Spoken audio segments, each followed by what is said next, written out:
Assalamualaikum warahmatullahi wabarakatuh. Perkenalkan, nama saya Hafidizah Ramadan dengan NIM K00241155. Jadi di sini saya akan menjelaskan mengenai dinding abdomen.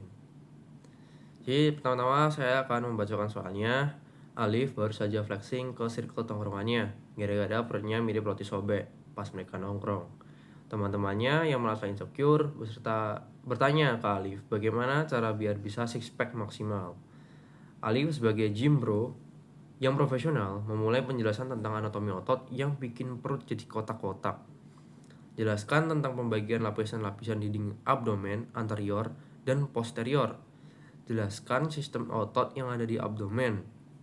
Jelaskan struktur penggantung yang menjaga organ-organ pencernaan pada posisinya. Pertama saya akan menjelaskan mengenai pembagian lapisan-lapisan dinding abdomen anterior dan posterior. Jadi ini adalah potongan melintang dari abdomen. Jadi yang bagian anterior yang bagian depan sini, terus yang bagian posterior yang ini. Nah, untuk yang bagian anterior, yang lapisan dari yang paling luar, yang pertama ada kulit, jelas ada kulit, ada dermis. Yang kedua ada fascia superficialis. Nah, di dalam fascia ini terdiri dari fascia Camper dan fascia Scarpa. Untuk fascia Camper itu yang lemak-lemak, dan sedangkan fascia Scarpa tuh kayak membranusa seperti itu. Lalu yang ketiga, di bawahnya superficialis ada fascia profunda. Yang keempat ada musculi et aponeurosis. Nah, ini ada banyak musculus, ada sekitar 5. Yang pertama ada musculus obliquus externus abdominis nih, musculus obliquus externus. Lalu ada musculus obliquus internus yang ini. Terus ada musculus transversus abdominis. Terus ada musculus rectus abdominis, ya ini musculus rectus abdominis. Terus ada musculus pyramidalis abdominis, ini gak ada gambarnya sini, mungkin di agak bagian bawah lagi dari abdomen biar yang ada piramidalisnya. Lalu makin ke dalam ada yang bagian fascia transversalis nih, fascia transversalis yang ini, fascia transversalis. Bawahnya lagi ada fascia extraperitonealis atau jaringan lemak. Terus ada lagi terakhir peritoneum parietale. Nah, untuk dari bagian posterior, pertama ada kulit, jelas kulit. Bawahnya ada fascia superficialis dorsi. Terus yang ketiga ada musculus yang terbagi menjadi 4 lapisan. Lapisan pertama ada musculus latissimus dorsi, yang ini latissimus dorsi. Yang lapisan kedua ada obliquus externus. Terus ada erector spinae, erector spinae ini. Ada longissimus dorsi. Terus ada serratus posterior inferior. Lapisan ketiga ada multifidus, musculus interspinalis, dan musculus obliquus internus abdominis. Di lapisan keempat kita ada musculus quadratus lumborum, musculus iliopsoas, dan musculus transversus abdominis. Bagian keempat ada fascia extraperitonealis.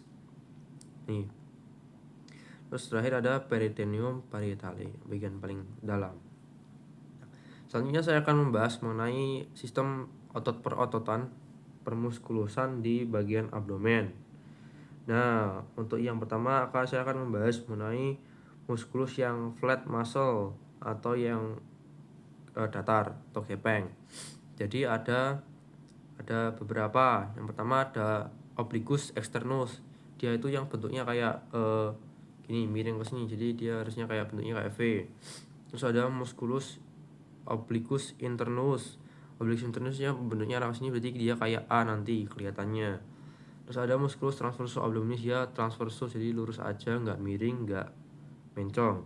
Lalu ada musculus rectus abdominis, ini yang roti sobek itu yang kotak-kotak. Nah, selanjutnya saya akan membahas yang ini, yang satu lagi yang namanya vertical muscle. Nah, vertical muscle ini ada rectus abdominis. Terus di sini ada yang kayak sekat-sekat ini. Nah, ini namanya adalah intersectio tendinea. Terus di sini juga namanya linea alba, yang kayak panjang putih ini namanya linea alba. Linea alba itu adalah garis berserat, garis tengah tunggal di dinding perut anterior yang dibentuk oleh perpaduan aponeurosis, yang isinya ada musculus obliquus internus, obliquus externus, dan musculus transversus abdominis. Nah, terus di bahannya juga ada honorable mention nih, ada namanya ligamentum inguinalis. Terus ini ada musculus pyramidalis. Nih, musculus pyramidalis.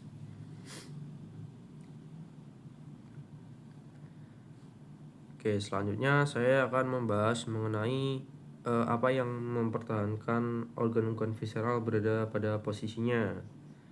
Jadi ini adalah ada omentum yang dia itu berfungsi untuk penempelan organ-organ. Jadi ada yang namanya mesenterium. Nah, mesenterium itu adalah melekatkan visceral intraperitoneal ke dinding abdomen posterior.